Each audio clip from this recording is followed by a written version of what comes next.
Hello and welcome. कैसे हैं आप सब लोग? आई होप के ठीक होंगे। Draaz.pk पाकिस्तान की लीडिंग ई कॉमर्स कंपनी बन चुकी है, जिसके ऊपर millions of users, millions of buyers her month आते हैं जो कि बिलियंस ऑफ रुपीस की परचेजिंग करते हैं।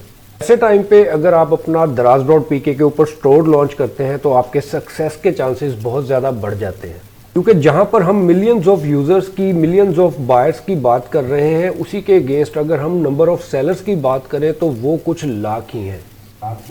और ये जो कुछ लाख सेलर्स की मैं बात कर रहा हूँ, ये वो सेलर्स हैं जो कि रजिस्टर्ड सेलर्स हैं। ज़रूरी नहीं कि इनमें से तमाम सेलर्स काम भी कर रहे हों और एक्टिव भी हों। इनमें से मोस्टली लोग काम नहीं कर रहे और उनके अकाउंट्स एक्टिव नहीं हैं। इस टाइम दराज की हर कैटेगरी में तकरीबन स्पेस अवेलेबल है, जिसको डेफिनेटली न्यू सेलर्स आकर फिल आउट कर सकते हैं। इसलिए मैं आपको स्ट्रांगली रेकमेंड करूंगा कि आप Draaz.pk के ऊपर अपना स्टोर क्रिएट करें।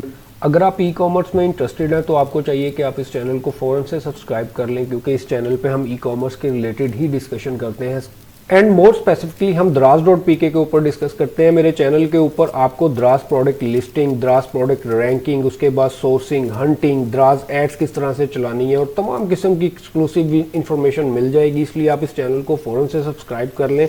आज की वीडियो में जो हम बात डिस्कस करेंगे और देखेंगे वो ये है कि आप किस तरीके से Draaz.pk के ऊपर अपना सेलर अकाउंट क्रिएट कर सकते हैं, और सेलर अकाउंट क्रिएट करने के बाद आप डेफिनेटली Draaz.pk के ऊपर बेचना भी स्टार्ट कर सकते हैं। तो वो सारी चीज़ें, सारा प्रोसेस आज की इस वीडियो में मैं आपके साथ लाइव शेयर करने वाला हूँ। और इस वीडियो के लास्ट में कुछ मोस्ट कॉमन मिस्टेक्स जो सेलर करते हैं अकाउंट रजिस्ट्रेशन के टाइम पे, वो आपके साथ डिस्कस करूंगा, जिसकी वजह से आपके अकाउंट्स या उन सेलर्स के अकाउंट जो वो मिस्टेक्स करते हैं उनके अकाउंट जो है रिजेक्ट हो जाते हैं। तो आपको वो मिस्टेक हरगिज़ नहीं करनी, इसलिए इस वीडियो को कंप्लीट आपने देखना है। अपने सेलर रजिस्ट्रेशन के प्रोसेस को स्टार्ट करने से पहले मैं कुछ चीज़ें आपके साथ शेयर कर दूं जो आपके पास मस्ट होनी चाहिए जब आप अपना सेलर अकाउंट बनाने के लिए बैठे, क्योंकि अगर इनमें से कोई भी एक चीज़ आपके पास मिस होगी तो आपका सेलर रजिस्ट्रेशन का जो प्रोसेस है वो कंप्लीट नहीं होगा।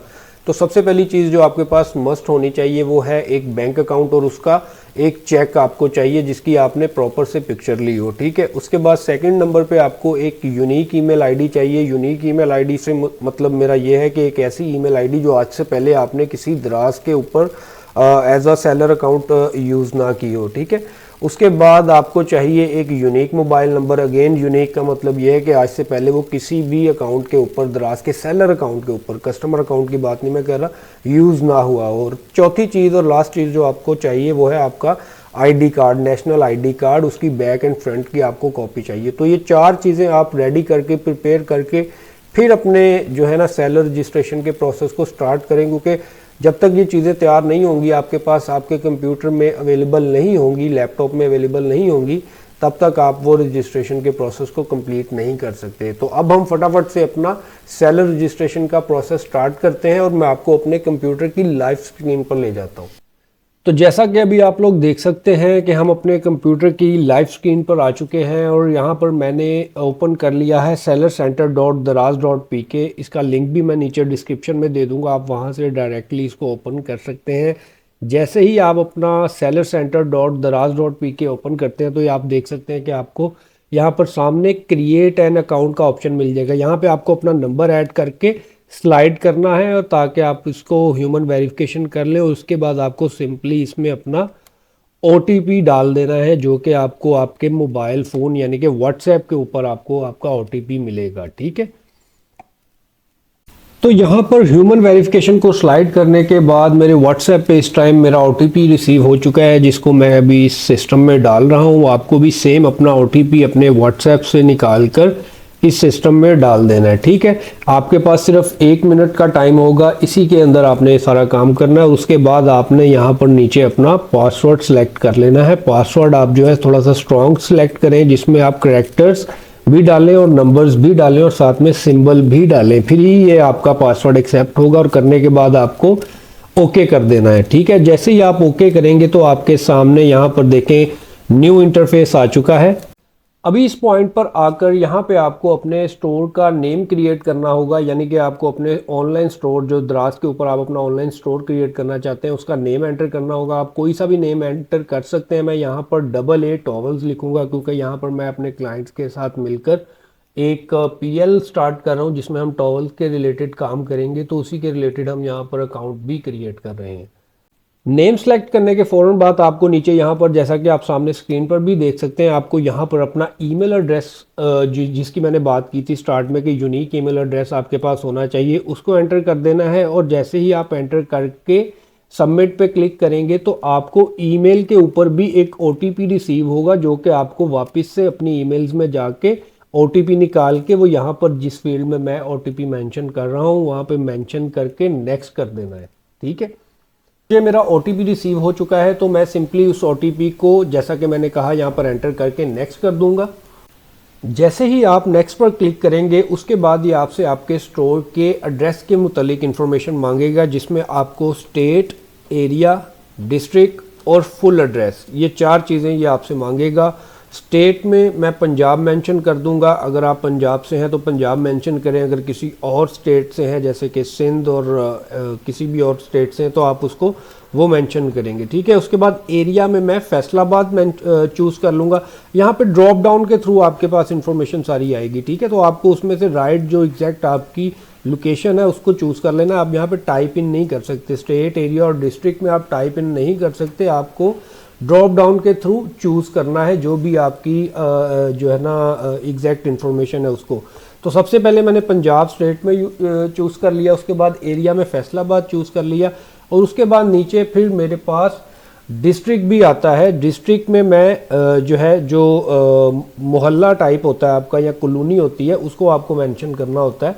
तो यहाँ पर मैं रज़ा आबाद जो है ना मेंशन करके नीचे फुल एड्रेस में मैं अपना कंप्लीट ऑफिस का एड्रेस या घर का एड्रेस या जो भी आपका एड्रेस है जहाँ से आप अपने ऑपरेशंस को मैनेज करेंगे वो आपको कंप्लीट टाइप इन कर देना है। यही सेम एड्रेस आपके शिपिंग लेबल्स पर भी प्रिंट होगा और कुरियर इसी एड्रेस को यूज़ करेगी सारे जो है ऑपरेशंस को देखने के लिए।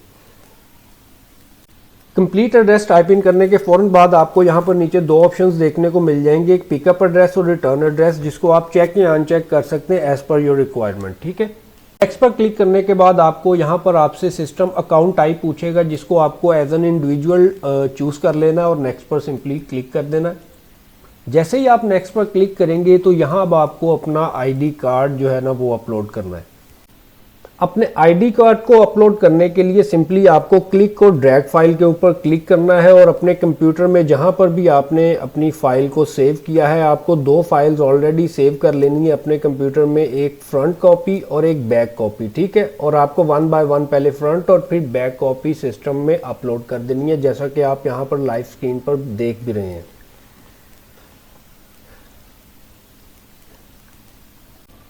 ID कार्ड की कॉपीज़ को अपडेट करने के बाद, अपलोड करने के बाद वो आपसे name on the ID and number on the ID की इन्फॉर्मेशन मांगेगा, जैसे कि आप स्क्रीन पर भी देख रहे हैं। तो यहाँ पर सिंपली आपको जो आपका नेम है ID कार्ड पे एग्जैक्टली स्पेलिंग ऐड कर देने हैं और जो नंबर है वो एग्जैक्टली नंबर यहाँ पर टाइप इन कर देना है। अब ये काम करने के फ़ौरन बाद, जैसा कि आप स्क्रीन पर भी देख रहे हैं, वेरीफाई योर बैंक अकाउंट, वो आपसे कह रहा है कि आप अपने बैंक अकाउंट को वेरीफाई करें। तो आपको सिंपली यहाँ पर अपना चेक अपलोड कर देना है जो सिस्टम में आपने ऑलरेडी सेव किया होगा, जैसा कि आपने देखा कि मैंने अभी यहाँ पर किया। आपको ड्रैग फाइल के ऊपर क्लिक करके सिस्टम में जहाँ पर भी आपका चेक पड़ा हुआ है उसको यहाँ पर अपलोड कर देना है और उसके बाद आपको यहाँ पर नेम ऑन द चेक भी मेंशन करना है। जैसा कि आप देख सकते हैं कि नेम मैंने मेंशन कर दिया, लेकिन यहाँ पर नेम के साथ साथ और भी कुछ इन्फॉर्मेशन है जो सिस्टम को चाहिए आपके बैंक को वेरीफाई करने के लिए, जो कि है IBAN number, bank name, bank code and branch code. ठीक है, ब्रांच नेम। तो ये सारी चीज़ें, name, IBAN number, bank name, bank code and branch name, आपको एग्जैक्टली टाइप इन कर देने हैं जो आपके बैंक के रिलेटेड। आप उनको कॉल करके भी उनसे ले सकते हैं, अदरवाइज आपके चेक के ऊपर ये सारी इन्फॉर्मेशन, मैक्सिमम इन्फॉर्मेशन अवेलेबल होती है, तो आप वहाँ से देखकर एग्जैक्टली आपको वहाँ पर ये टाइप इन करनी है। और जैसा कि आप स्क्रीन पर भी लाइव देख रहे हैं कि मैं यहाँ पर अभी अपनी जो इन्फॉर्मेशन है वो एग्जैक्टली डाल रहा हूँ, जो कि मैंने अपने चेक से ली है, और इसको डालने के बाद मैं सिंपली नेक्स्ट पर क्लिक कर दूँगा। नेक्स्ट पर क्लिक करने के बाद आप देख सकते हैं कि यहाँ पर हमारे अकाउंट क्रिएशन के रिलेटेड तमाम स्टेप कंप्लीट हो चुके हैं और हमें ऊपर एक पॉपअप भी आया है जिसके ऊपर लिखा था कि verification is in progress, team is reviewing your document and expect a response with in 48 hours. ठीक है, तो 48 आवर्स आपको लगेंगे आपके डॉक्यूमेंट्स को टीम जब व्यू करेगी, चेक करेगी, उसके बाद अप्रूव और डिसअप्रूव कर देगी आपके चैनल को या आपके अकाउंट को।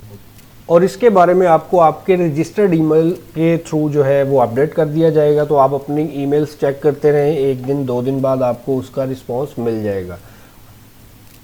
और जैसे ही आपका अकाउंट जो है वो एक्सेप्ट हो जाएगा, अप्रूव हो जाएगा, उसके बाद आप अपनी प्रोडक्ट लिस्टिंग और बाकी सारे प्रोसेस को देख सकते हैं। और उन सारी चीज़ों को समझने के लिए आप इस चैनल को अगेन मैं कहूँगा कि सब्सक्राइब कर लें, क्योंकि मेरे चैनल पर तमाम कंटेंट आपको एक्सक्लूसिव कंटेंट इंशाल्लाह मिल जाएगा, जो आपको बहुत ही ज़्यादा हेल्प करेगा दराज के ऊपर अपना बिजनेस स्टार्ट और स्केल करने के लिए। तो आई होप कि अब आपने अपने अकाउंट क्रिएशन के रिलेटेड जो सारा प्रोसेस था कि किस तरीके से आपने ये करना है वो आपने लाइव देख लिया है। अब हम बात करेंगे, जो कि मैंने स्टार्ट में आपसे बात की थी, कि मैं कुछ मोस्ट कॉमन मिस्टेक्स के बारे में बात करूंगा जिसकी वजह से सेलर्स के अकाउंट रिजेक्ट हो जाते हैं। और ये वाकई बहुत बार होता है, तकरीबन हर 10 लोग जब अप्लाई करते हैं तो उनमें से 7 से 8 लोग ये गलतियाँ करते हैं और उनका अकाउंट रिजेक्ट हो जाता है। और ये मैंने खुद देखा हुआ है, मेरे पास लोग आते हैं कि यार ये मेरा अकाउंट अप्रूव नहीं हो रहा, इसको अप्रूव करवा दो। और उन्हीं 2-4 चीज़ों को ठीक करके, जो कि अभी मैं आपको बताऊंगा कि वो किस तरीके से आपने सारी चीज़ों को लेकर चलना। तो सबसे पहली मोस्ट कॉमन मिस्टेक जो मैंने देखा है लोग बहुत बार करते हैं, वो ये है कि वो अपने name on the ID card and check, इसमें गड़बड़ कर जाते हैं। यानी कि आपने देखा कि जब हमने अपना चेक अपलोड किया तो उसने नीचे चेक अपलोड करने के बाद हमसे ये भी पूछा कि आप यहाँ पे मेंशन करें कि आपके चेक के ऊपर जो आपका नाम है उसके स्पेलिंग क्या है। और साथ ही साथ आपने उस वहाँ पर अपना जो है आईडी कार्ड जब अपलोड किया तब भी उसने आपसे ये पूछा कि आप यहाँ पर टाइप इन भी करें कि जो आपने अपलोड किया आईडी कार्ड उसके ऊपर आपका नाम क्या है। तो अक्सर लोग जल्दी जल्दी में यहाँ पर जो है ना मिस टाइप कर देते हैं कि फॉर एग्जांपल अगर उनके नाम में ए आ रहा है तो उसकी जगह ई टाइप कर देंगे, या ऐसी कुछ जो है ना छोटी मोटी गड़बड़ कर देंगे जिसका उनको खुद भी आइडिया नहीं होता और उन्हें पता भी नहीं चलता, लेकिन बाद में उनका अकाउंट जो है वो रिजेक्ट हो जाता है। और दूसरी जो मोस्ट कॉमन मिस्टेक जो है मैंने देखी जो लोग करते हैं कि वो अपने डॉक्यूमेंट्स जो है वो प्रॉपरली स्कैन नहीं करते। आपने देखा कि हमने मल्टीपल डॉक्यूमेंट्स जो है वो अपने अपलोड किए, जैसे कि हमने अपना आईडी कार्ड अपलोड किया फ्रंट एंड बैक, और उसके बाद हमने अपना जो है चेक भी अपलोड किया। ठीक है, तो ये जो दोनों चीजें हैं ये आपकी प्रॉपरली स्कैन्ड होनी चाहिए। प्रॉपरली स्कैन्ड से मुराद ये है कि आप उनको किसी ऐप में, कैम स्कैनर ऐप है या कोई और इस तरह का कोई भी ऐप है जिसमें वो प्रॉपर तरीके से स्कैन हो, उसके सारे डिजिट्स उसमें सब चीज जो है ना उसकी क्लियर हो। ऐसा नहीं करें कि आप सिंपली अपने मोबाइल के कैमरे से पिक्चर उठाएं, लें और उसको अपलोड कर दें। ऐसे केस में भी 100% आपका जो अकाउंट है वो रिजेक्ट हो जाता है। तो अपने जो डॉक्यूमेंट्स हैं उनको प्रॉपरली किसी जो है ना ऐप के अंदर स्कैन करें और फिर उनको अपलोड करें। ठीक है, और उसके बाद तीसरी और मोस्ट कॉमन मिस्टेक जो मैंने देखी लोग करते हैं वो IBAN नंबर, उसमें वो गड़बड़ कर देते हैं, जो कि आपने देखा हमने टाइप इन किया था जब हम अपनी वेरीफाई बैंक अकाउंट की डिटेल्स जो है उनको फिल इन कर रहे थे। ठीक है, तो IBAN नंबर में लोग क्या करते हैं कि वहां पर वो अपना बैंक अकाउंट नंबर डाल देते हैं। ठीक है, तो वहां पर आपको अपना बैंक अकाउंट नंबर नहीं डालना, बल्कि IBAN number bank account number जैसा ही होता है, लेकिन उसके आगे कुछ यानी कि स्टार्टिंग में कुछ और एक्स्ट्रा डिजिट्स होते हैं जो कि इंटरनेशनली जो है ना रिकग्नाइजेशन आपके अकाउंट को देते हैं। तो ऐसे किसी भी प्लेटफॉर्म पे जब आप अपना डालते हैं, किसी भी मार्केट प्लेस पे अगर आप अपना अकाउंट डालते हैं तो वहां पे मोस्टली वो IBAN नंबर ही मांगते हैं, और ये IBAN नंबर आपके चेक के ऊपर ही मेंशन होता है। ठीक है, तो आपने वहां पर अपना अकाउंट नंबर नहीं डालना बल्कि IBAN नंबर डालना है। और अगर आपको अपना IBAN नंबर नहीं पता तो आप अपने सिंपली बैंक को कॉल करके उनसे भी अपना IBAN नंबर ले सकते हैं। तो ये वो मोस्ट कॉमन मिस्टेक्स थी जो मैंने देखा लोग करते हैं, और स्टार्टिंग में अर्ली एजेस में हमसे भी ये गलतियां हो जाती थी क्योंकि हम इनको बहुत ही ज़्यादा अंडर एस्टिमेट कर देते हैं और फटाफट जो है ना अकाउंट क्रिएशन करने की कोशिश करते हैं। तो ये सारी चीज़ों पे जब आप फोकस करेंगे इंशाल्लाह आपका अकाउंट रिजेक्ट नहीं होगा। और जिन लोगों का अकाउंट रिजेक्ट हो रहा है, कोई भी प्रॉब्लम आ रही है, तो वो इन 3 चीज़ों की तरफ दोबारा से ज़रा जाकर उनको देखें। इन्हीं तीनों में से किसी एक चीज़ में गड़बड़ होगी और इस वजह से ही उनका अकाउंट क्रिएशन जो है वो रिजेक्ट हो रही है। आई होप आपको चीज़ें समझ में आ गई हैं। स्टिल आपके जहन में कोई भी क्वेश्चन है दराज के ऊपर, अकाउंट क्रिएशन के रिलेटेड या ओवरऑल दराज के रिलेटेड किसी भी किस्म का आपका कोई क्वेश्चन है, तो आप उसको काइंडली ज़रूर नीचे जो है ना कमेंट में मेंशन करें। मैं आपके जो है कमेंट का वो आंसर दूंगा इंशाल्लाह। अल्लाह हाफिज़, थैंक यू।